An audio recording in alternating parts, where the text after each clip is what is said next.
Among the folk tales of India, there is a story that Aristotle, one of the great Greek philosophers and men of wisdom like Socrates, had instructed Alexander the Great to bring back with him from India, a country that was well known for its spiritual masters, a copy of the Srimad Bhagavad Gita as the guru-like embodiment of the spiritual knowledge of these accomplished sages. The essential concept of one single God as the ultimate reality taught in the Gita has been propagated in different languages at different times around the world by such great masters as Moses, Jesus, and numerous Sufi saints also. Due to language and cultural differences, it can appear that the teachings of these great masters are differentiated. But indeed, their essence is identical to the wisdom conveyed by Krishna to Arjuna in the Gita. As such, the Gita is indisputably a spiritual textbook for the entire human race. By presenting the essence of Yatharth Gita, Swami Adgadanandaji has made an invaluable contribution to all of mankind.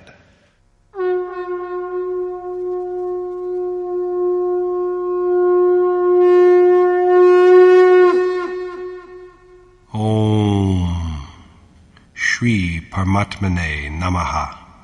Yatharth Gita, Srimad Bhagavad Gita. Chapter 5. The Supreme God, Enjoyer of Yagya. In Chapter 3, Arjuna said, "Lord, why do you cast me into dreadful acts when you believe that the way of knowledge is superior?" He found the way of knowledge easier to practice, for this way assures heavenly life in the event of defeat and the state of ultimate glory in that of victory. So there is profit in both success and failure. But by now he understands well that action is a prerequisite of both the ways. Yogeshwar Krishna has also urged him to rid himself of doubts and take refuge in a seer, because the seer is the only source of the awareness he seeks. However, before he chooses one of the two ways, Arjuna makes a humble submission.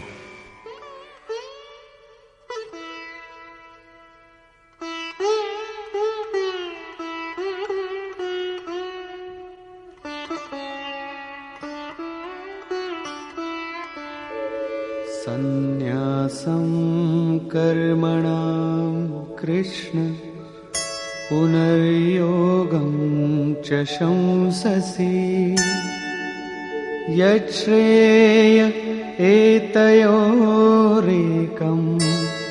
tanme bruhi sunishchitam.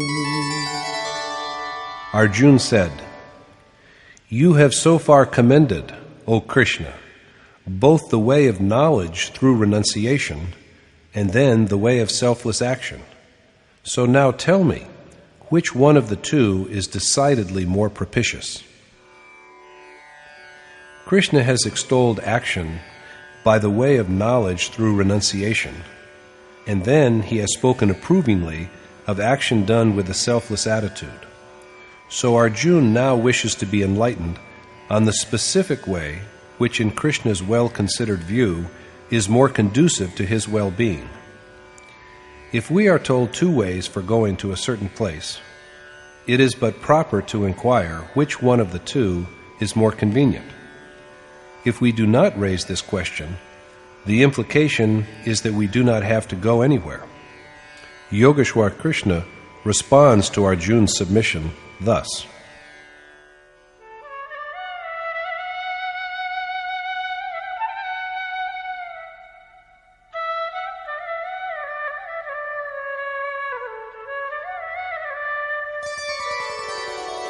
Sannyasa karma yogascha nishreyasa karavubhav tayostu karma sannyasat karma yogo vishishyate. The Lord said, "Both renunciation and selfless action achieve salvation, but of the two, the way of selfless action is the better, because it is easier to practice. If both the ways are equally effective in bringing about the final absolution, why is the way of selfless action described as superior? This is what Krishna has to say about it.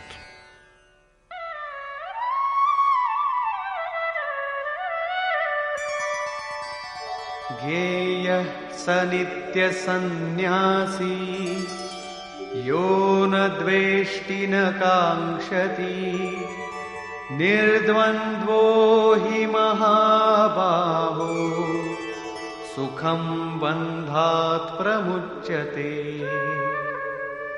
O the mighty-armed Arjuna, he who envies none and desires nothing is fit to be regarded as a true sannyasi, and, liberated from the conflicts of passion and repugnance, he breaks away from worldly bondage.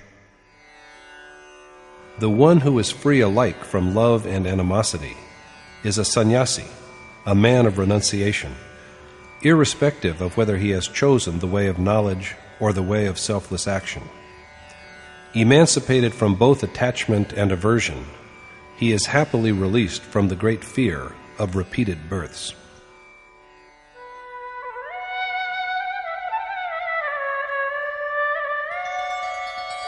Sankhya yoga prithag bala pravadanti na pandita ekamapyasthita samyak ubhayor vindate phalam.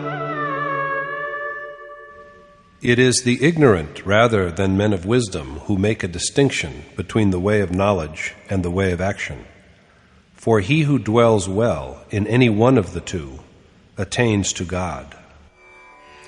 Only they who know but inadequately of spiritual life find the two ways divergent, because the final outcome of both is the same, namely, attainment of God.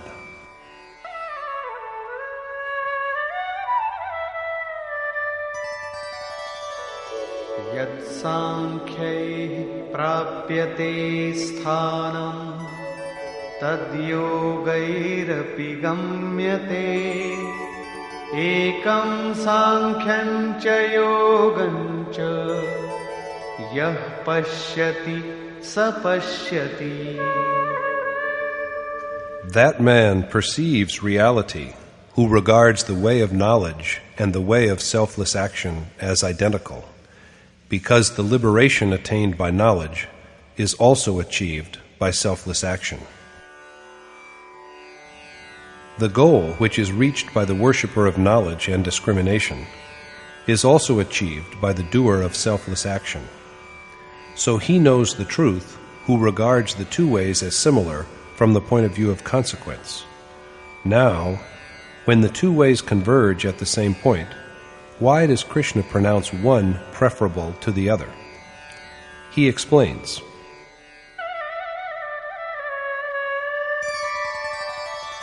Sannyasastu mahabaho dukkhamaptumayo gatah yoga yukto munir brahma na chirenadhigacchati.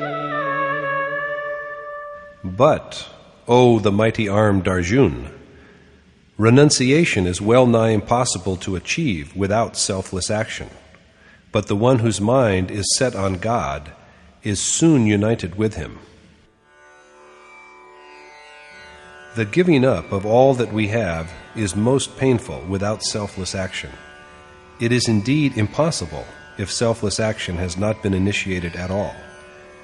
Therefore, the sage who reflects on the identical God and whose mind and senses are stilled soon attains to that God by the performance of selfless action. It is but evident that selfless action has also to be practiced on the way of knowledge, because the requisite action for both the ways is the same. This is the act of Yagya, which precisely means worship. The difference between the two ways is only a matter of the worshipper's attitude. whereas one devotes himself to the deed after a thorough appraisal of his own ability and with self-dependence. The other, the doer of selfless action, engages in the task with total reliance upon the adored God.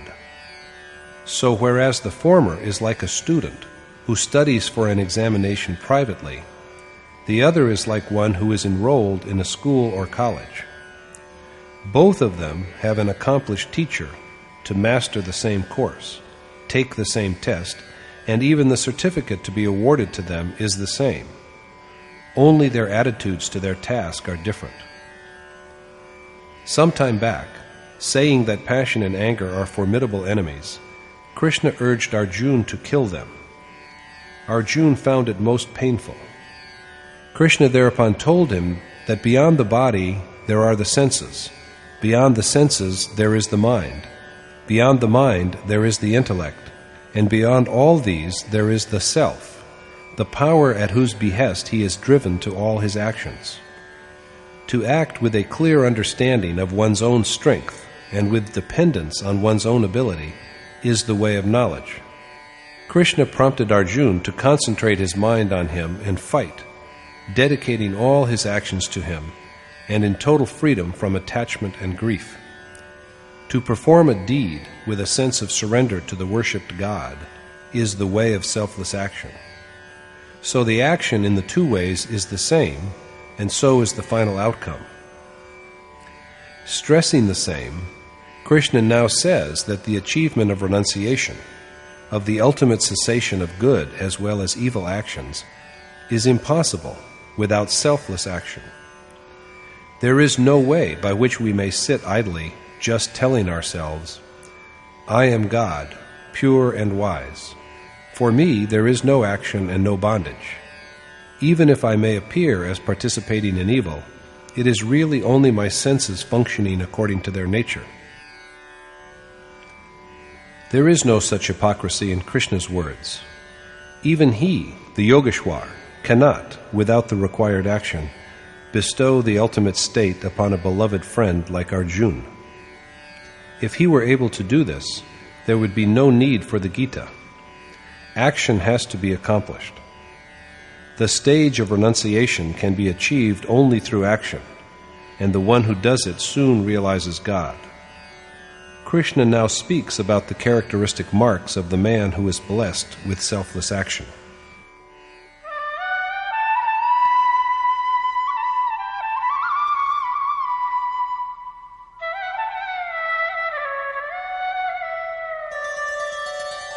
Yoga-yukto vishuddhatma vijitatma jitendriyah sarvabhutatma bhutatma kurvannapi na lipyate. The doer, who is in perfect control of his body through a conquest of his senses, pure at heart, and single-mindedly devoted to the God of all beings, is untainted by action, even though he is engaged in it.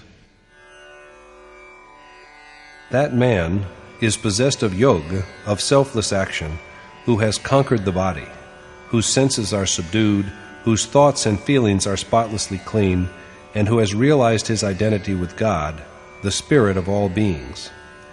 He remains unblemished even though he is involved in action, because his deeds are aimed at garnering seeds of the highest good for those who lag behind. He is untainted because he dwells in the essence that is God, the fountainhead of the vitality of all beings. There is nothing for him hereafter for which he should quest. At the same time, there can be no attachment to what he has left behind, because they have all paled into insignificance. So he is not engulfed by his deeds. Thus we have here a picture of the ultimate stage of the worshipper who has achieved selfless action. Krishna explains again why this man, blessed with yoga, remains unattached to action. Naiva kinchit karomiti yukto manyeta tattvavit Pashyan shrinvan sprishan jigran ashnan gachan swapan shvasan pralapan visrijan grinhan unmishan nimishan napi indriyani indriyartheshu vartanta iti dharayan. The man who perceives in whatever he is doing, whether hearing, touching, smelling, eating, walking, sleeping, breathing, giving up or seizing, and opening or closing his eyes, that only his senses are acting according to their properties, and that he himself is a non-doer, is indeed the one with true knowledge. It is a belief, or rather experience, of the man to whom God is visibly present that he does absolutely nothing. Rather than being a mere fancy, it is a firm conviction he has arrived at through the performance of action. After having known this, he cannot but believe that whatever he appears to be doing is really the operation of his senses according to their natural properties. And when there is nothing higher than God whom he has apprehended, what greater joy can he aspire to have by touching any other object or being? Had there been something better beyond, there must have been attachment.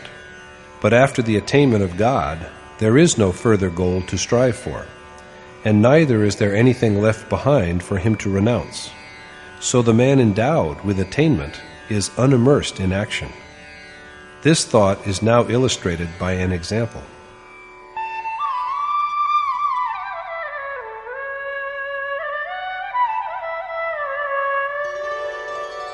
Brahmanyadhaya karmani sangam tyaktva karoti yah lipyate na sapapena padmapatramivambhasa. The man who acts, dedicating all his actions to God and abandoning all attachment, is untouched by sin as a lotus leaf is untouched by water. The lotus grows in mud, but its leaf floats above the water. Ripples pass over it night and day, but if you look at the leaf, it is always dry. Not a drop of water clings to it.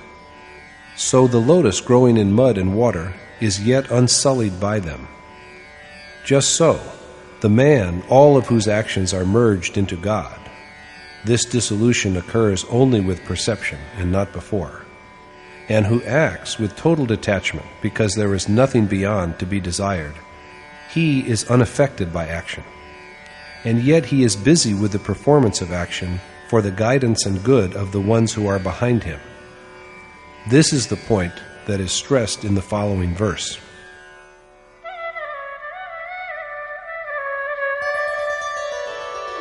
Kayena manasa buddhya kevalairindriyairapi Yogina karma kurvanti sangam tyaktvatma shuddhaye. Sages give up the attachment of their senses, mind, intellect, and body, and act for inner purification. A sage abandons all desires of his senses, mind, intellect, and body, and practices selfless action for inner sanctity. Does that mean that the self is tainted with impurities even after he has merged into God? It cannot be so, because after this dissolution, the self becomes one with all beings. He sees his own extension in all beings. So he acts, not for himself, but for the purification and guidance of all other beings.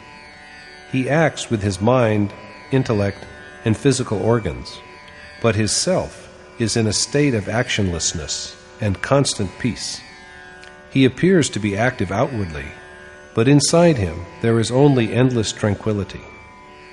The rope cannot bind any longer because it is burnt out, and what remains is only the impression of its twist.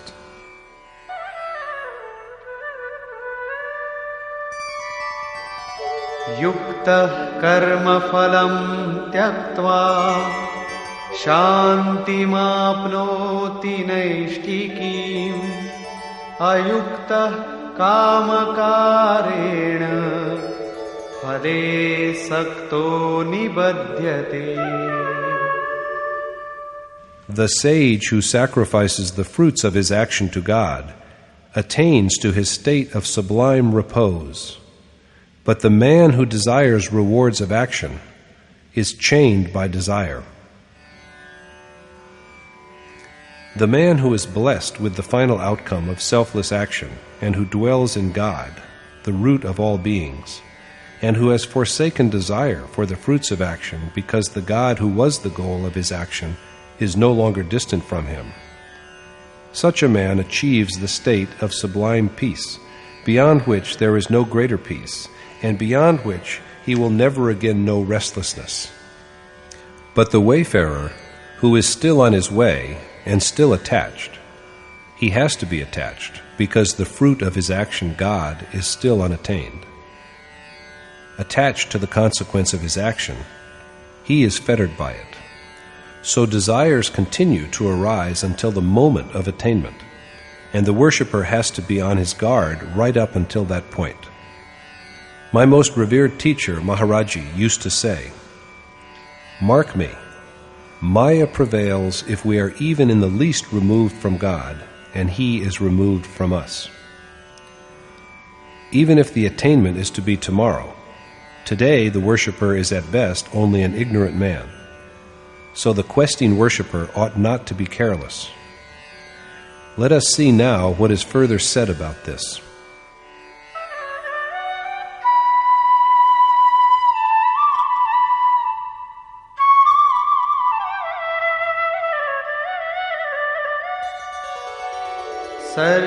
सर्वकर्माणि मनसा सन्न्यस्यास्ते सुखं वशी नवद्वारे पुरे देहि नैव कुर्वन्न कारयन्. The man who is in perfect control of his heart and mind and acts accordingly dwells blissfully in the abode of his body with its 9 apertures, because he neither acts himself nor makes others act. The man who is in perfect control of himself and dwells beyond his body, mind, intellect, and material nature, in his own self, this man of restraint undoubtedly neither acts nor is a cause of action. Even prompting the men left behind to act does not affect his serenity. This man who has realized his self and abides in him, and who has subdued all his organs which provide him with objects of physical pleasure, dwells in the ultimate bliss that is God. In truth, thus, he neither acts nor effects any undertaking of action. The same idea is stated differently when Krishna says that God, too, neither acts nor gets any action accomplished. The accomplished teacher, God, the adored one, the realized sage, the enlightened guru, and the endowed one, all are synonymous. No God descends from heaven to accomplish anything. When he functions, he operates through these self-abiding, reverent, and loving souls. The body is a mere dwelling place for such a soul. So the action of the Supreme Self is the same as that of the individual self, because he acts through him. So in truth, the self who has become one with God does nothing, even while he is engaged in action. The next verse is again related to the same problem. Na kartritvam na karmani lokasya srijati prabhu na karma phala sanyogam svabhavastu pravartate. God neither creates action nor the capacity for action, and not even the association of action with its fruits, but at the same time, vitalized by his spirit, it is nature that acts. God makes neither the power of beings to act nor actions, nor does he decide the fruits of action, and all objects and beings act only under the pressure of innate natural properties. One acts according to the three properties, tamas, rajas, and sattva. Nature is vast, but it affects a man only to the extent to which his natural disposition is virtuous or vitiated, divine or devilish. People usually say that it is God who does or gets things done, and we are mere instruments. It is He who makes us do well or ill. But Krishna maintains that God neither acts nor prompts action, and that He also does not produce favorable or unfavorable circumstances. Men act by themselves according to the compulsions of their inborn nature. They are impelled to act by the inevitability of their inherent traits. It is not God who acts. Then why do people say that everything is done by God? Krishna dwells upon the problem.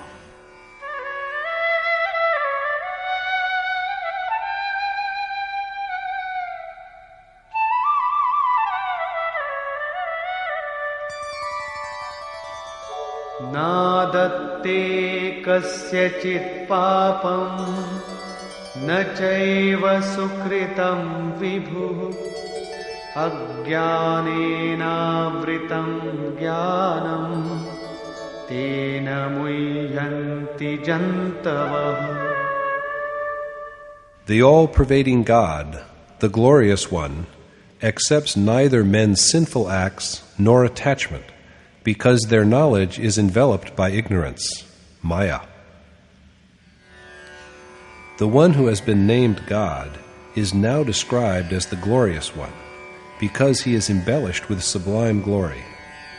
That God, all-powerful and radiant, accepts neither our sins nor our righteous actions. But people yet say that he does everything, because their knowledge is clouded with ignorance. As yet the men who speak so are only mortal beings enclosed within bodies. Subject to delusion, they can say anything. So Krishna now elucidates the function of knowledge. Jnanena tu tadajnanam yesham nashitamatmanah tesham adityavajjnanam prakashayati tatparam. But the knowledge of one whose ignorance has been dispelled by self-perception shines like the sun and renders God brilliantly visible.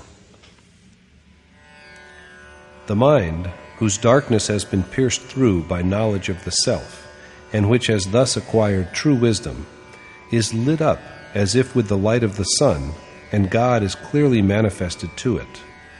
This does not by any means imply that God is some kind of darkness, for He is truly the source of all light. He is the fountain of all light, but His light, it appears, is not for us, because it is not seen by us.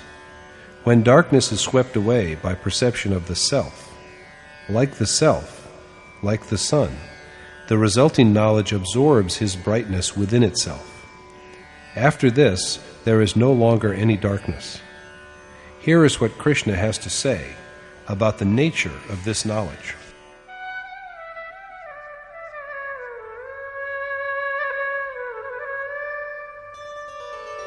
Tat-buddhayastad-atmana tannishthastad-parayanaha gacchantya punaravrittim jnana-nirdhuta-kalmashaha.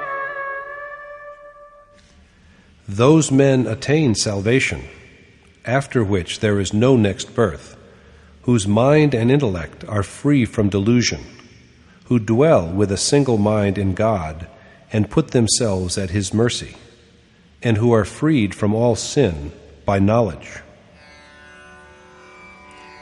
That state is knowledge in which a man dedicates himself entirely to God and is dependent upon Him, with a mind and an intellect shaped accordingly and overflowing with His essence.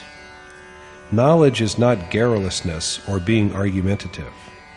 The man who is endowed with this knowledge attains to salvation and is liberated from physical ties. It is such men who are called Pandit, men of profound learning and wisdom. Only a man who has achieved this ultimate state deserves the name of Pandit. Vidya Vinaya Sampanni Brahmane Gavihastini Shuni Chaiva Shvapake Cha Pandita Samadarshina. Sages who look evenly at a Brahmin, a cow, an elephant, a dog, and even the most despicable of men are blessed with the highest degree of knowledge. They are realized sages whose sins have been destroyed by knowledge and who have achieved the state in which there is no further birth. And such men regard all creatures impartially, making no distinction between a discerning Brahmin and an outcast, or between a dog and an elephant. In their eyes, there is neither any special merit in the wise and learned Brahmin, nor any special demerit in the ostracized man. For him, neither is a cow holy nor a dog unholy. He does not find any special greatness about a massive elephant. Such men of knowledge are impartial of view and equal-minded. Their eyes are fixed not on the skin, on the external form, but on the soul, the inner essence. The difference is only this: men who know and are reverent to the self are close to God, whereas others straggle behind. Some have gone a stage ahead, while some are yet lingering behind. Men of knowledge are conscious that the body is but an apparel, so they look at the embodied soul and attach no significance to the outward form. They do not discriminate. Krishna was a cowherd, and he had tended cows, so he should have spoken of this creature in reverential terms. But he has done nothing like that, and he concedes no place to the cow in Dharma. He has only admitted that, like other beings also, she has a soul. Whatever be the economic importance of cows, their religious elevation is just an invention of the ignorant with enslaved minds. Krishna said earlier that ignorant minds are riven with dissensions, because of which they devise an endless variety of deeds. The 18th verse suggests that there are two kinds of sages. First, there are sages whose knowledge is perfect. Secondly, there are sages who are possessed of reverent knowledge. Let us linger for a moment to see how they are different. It is an axiom that everything has at least two stages: the highest, the ultimate stage, and the initial, the lowest stage. The lowest stage of worship is the one at which it is commenced, when it is taken up with discernment, detachment, and dedication, while the highest stage is that at which the final outcome of the act of worship is about to emerge. The same is true of the Brahmin class, the state of sattva, when there is the advent of properties that provide access to the Supreme Spirit, and there is the presence of knowledge and a reverential attitude. At this stage, all the faculties that take one to God are spontaneously active within: control of mind, restraint of senses, beginning of the process of intuition, direct perception, steady contemplation, concentration, and abstract meditation. Its highest stage is reached when, with gradual perfection, the self at last stands face to face with God and is dissolved in Him. Now, that which had to be known is perfectly known. The sage who has achieved this is the one with perfect knowledge. This sage, who is now beyond rebirth, looks equally at creatures, because his eyes are turned within to see the enshrined self. So Krishna now describes what is the ultimate lot of this sage.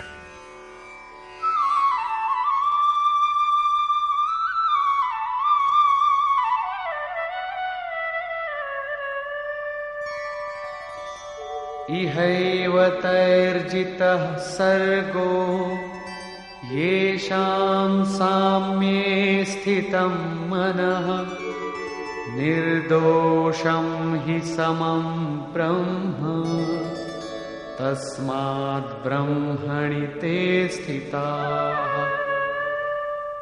They who achieve the state of equality conquer the whole world within the mortal life itself, because they rest in God, who is also unblemished and impartial. Sages with perfectly poised minds are freed from material nature during their worldly life itself. But what is the relation between an even mind and conquest of nature?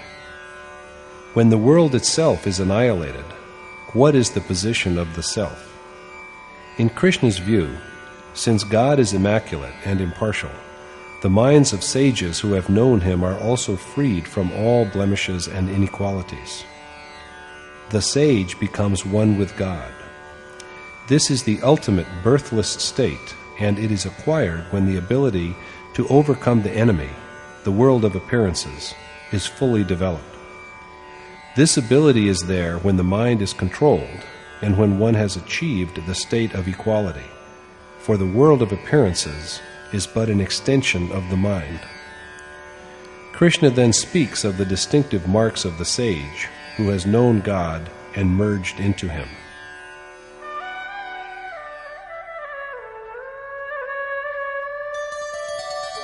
न प्रहिष्येत् प्रियं प्राप्य no द्विजेत् प्राप्य चाप्रियं स्थिरबुद्धिरसम्मूढो ब्रह्मविद् ब्रह्मणि स्थितः.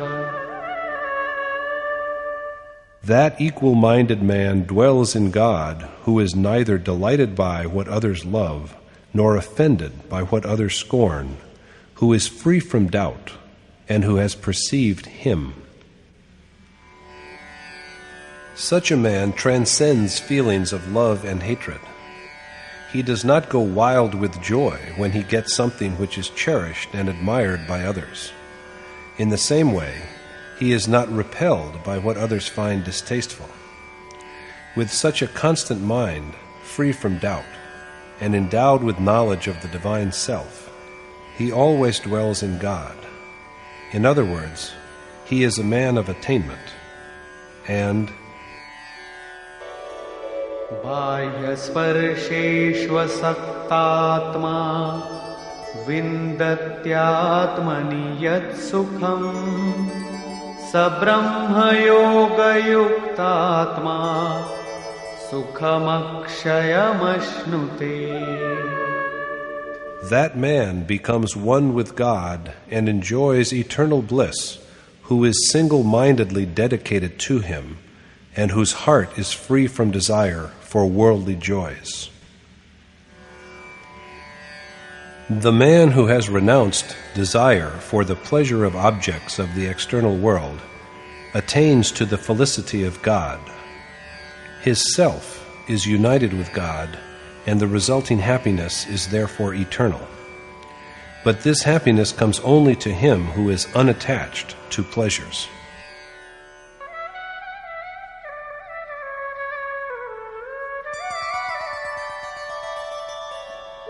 ये हि संस्पर्शजा भोगा दुःखयोनय एव ते आद्यन्तवन्तः कौन्तेय न तेषु रमते बुधः.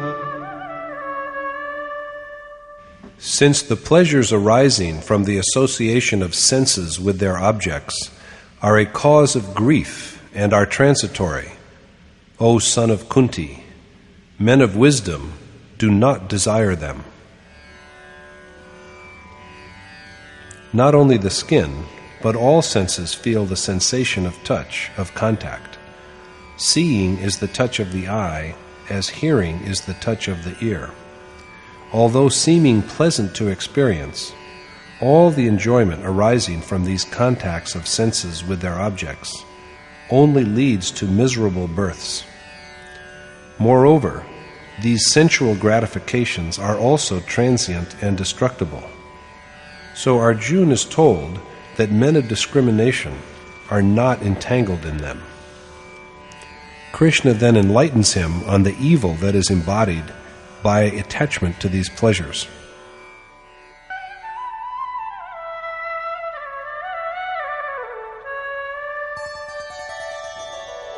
Shaknoti haivaya sodhum praksharira vimokshana kamakrodhodbhavam vegam sayukta sasukhi naraha.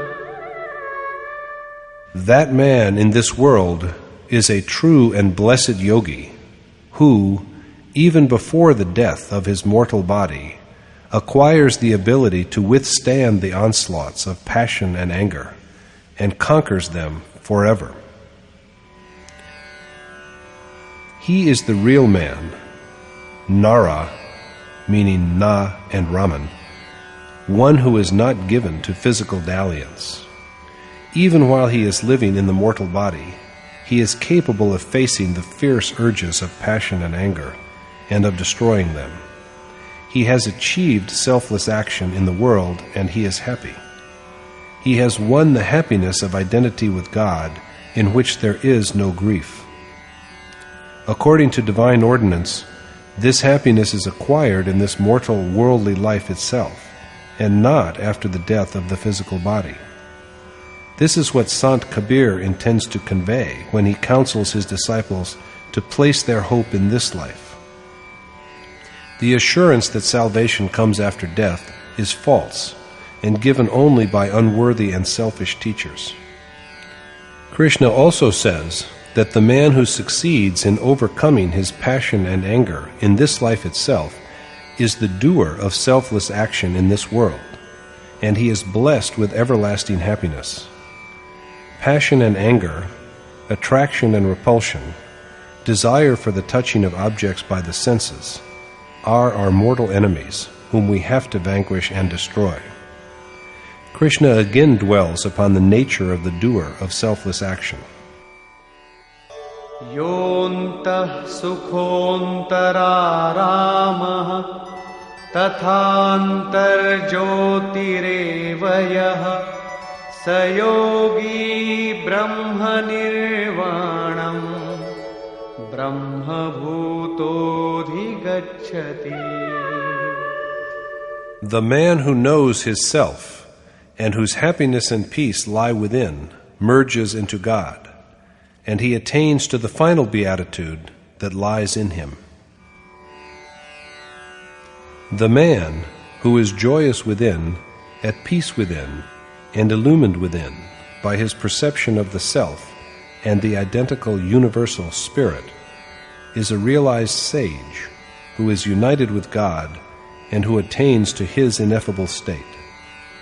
In other words, there is first destruction of perversions, alien impulses such as attachment and aversion, then the emergence of perception, and finally submersion in the all-pervading ocean of final beatitude.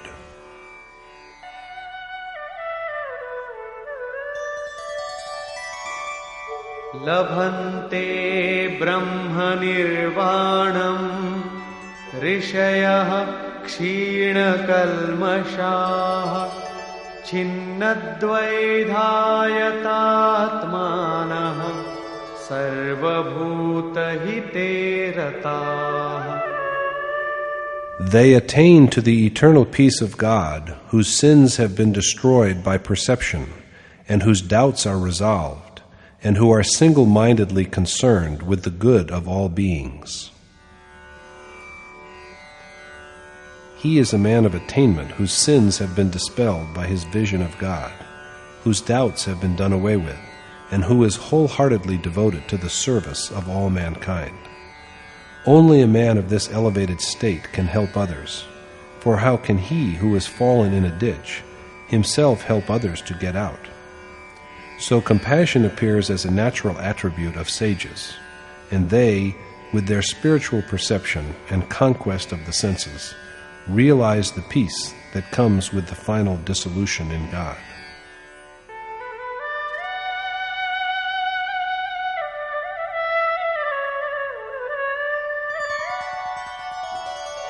कामक्रोधवियुक्तानां यतीनां यतचेतसाम् अभितो ब्रह्मनिर्वाणं वर्तते विदितात्मनाम्. Men who are free from passion and wrath, who have conquered their mind, and who have had a direct perception of God, see the all-tranquil, Supreme Self wherever they look. Krishna thus repeatedly stresses the distinctive features of the character and life of doers of selfless action in order to motivate and encourage Arjuna and, through him, all his other disciples. The question is now almost resolved. To conclude his argument, however, Krishna reverts to the necessity of contemplating the incoming and outgoing breath for the realization of this sage's state. In Chapter 4, he told us of offering pran to apan, of sacrificing apan to pran, and of the regulation of both the life winds while giving his account of the process of Yagya. The same subject is taken up again at the end of the present chapter.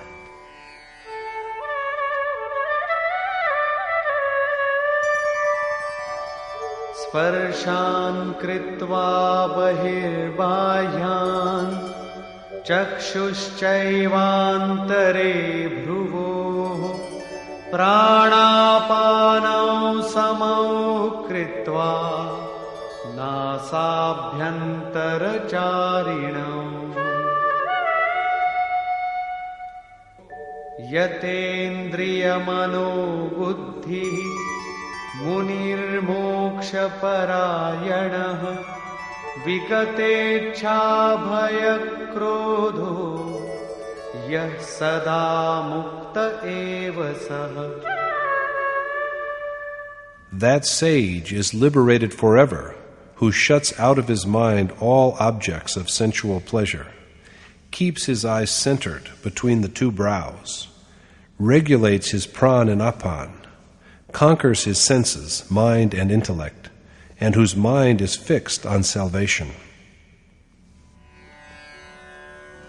Krishna reminds Arjuna of the vital need of excluding from the mind all thoughts of external objects, as well as of keeping the eyes fixed steadily between the two brows.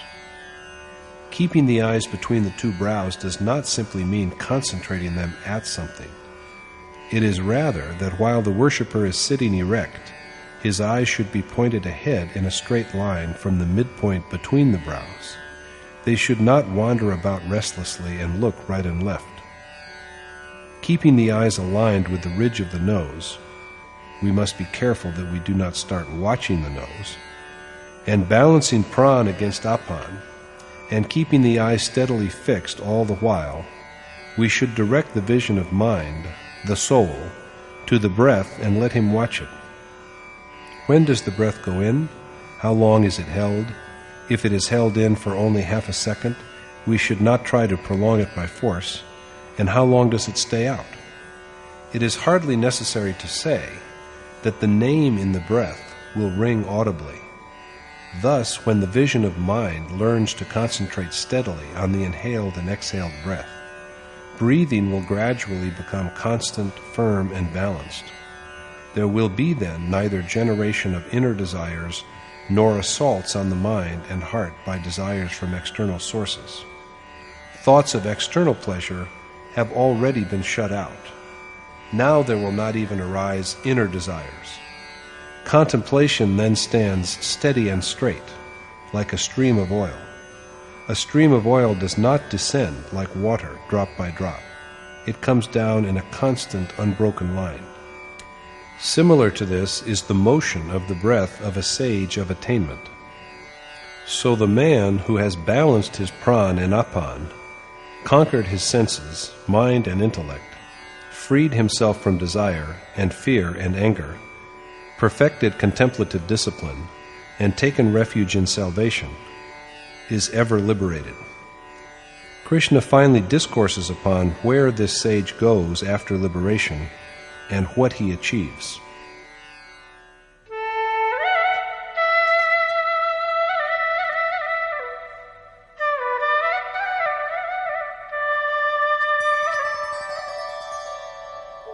Bhoktaram yagya tapasam sarvalokamaheeshwaram suhridam sarvabhutanam gyatva mam shanti mrichyati.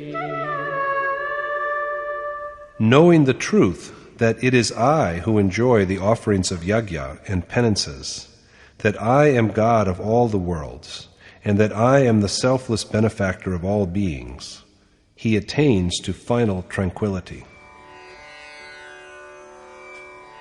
This liberated man, who knows that Krishna, God of the gods of all worlds, is the recipient and enjoyer of the offerings of all yagya and penances, and that he is the selfless well-wisher of all beings, knowing all this, he achieves the ultimate repose. Krishna says that he is the enjoyer of the worshipper's yagya of inhaled and exhaled breath, as well as of austerities. He is the one in whom yagya and penances are at last dissolved, and so their doer comes to him, the ultimate serenity that results from the completion of yagya. The worshipper, liberated from desire by selfless action, knows Krishna and realizes him as soon as he is blessed with this knowledge. This is named peace, and the one who achieves it becomes God of gods, just as Krishna is. Conclusion. At the beginning of the chapter, Arjuna raised a question about Krishna's alternate praise of the way of selfless action and the way of knowledge through renunciation. He wished to know which way, according to Krishna's considered judgment, is doubtlessly superior. Krishna told him that there is ultimate good in both. In both, the worshipper has to perform the ordained act of yagya, but the way of selfless action is yet superior. Without such action, there is no end of desire and of good and evil deeds. Renunciation is the name, not of a means, but of the goal itself. The man of renunciation is a doer of selfless action, a yogi. Godliness is his mark. He neither acts nor makes others act, and all beings are engaged in action only under the pressure of nature. He is the seer, the pundit, because he knows God. God, Krishna, is known as an outcome of yagya. He is the one into whom breath recitation, yagya, and purificatory rites all merge. He is the tranquility which the worshipper experiences as an outcome of yagya. That is, with the attainment of this repose, he is transformed into a realized sage like Krishna. Like Krishna and other seers, he also becomes God of gods because he is now one with God. That the coming about of this attainment may take a number of births is a different matter. Chapter 5 has thus elucidated the unique and amazing point that the power that dwells within the sage after his realization of God is no other than the spirit of the Supreme Lord, of the God who is the enjoyer of the offerings of all yagya and penances. Thus concludes the 5th chapter in the Upanishads of the Srimad Bhagavad Gita on the knowledge of the Supreme Spirit, the science of yoga, and the dialogue between Krishna and Arjuna, entitled Yagya Bhukta Mahapurushasht Maheshwara, or the Supreme God, enjoyer of yagya. Thus concludes Swami Adgaranand's exposition of the 5th chapter of the Srimad Bhagavad Gita in Yatharth Gita. Hare Om Tat Sat.